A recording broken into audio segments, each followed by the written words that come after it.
how to quickly capture and send a selfie GIF in text messages on Samsung Galaxy S26 Ultra. Let's start the video. First of all, go to app library. Here click on messages app. After click on messages app, click on this messages icon. Scroll down and select contact. After select contact, click on this plus icon. Here showing you selfie GIF.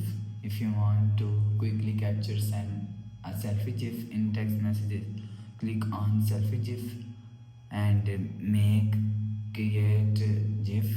After create GIF, click on send, so you will send GIF. After the process, go back to home screen.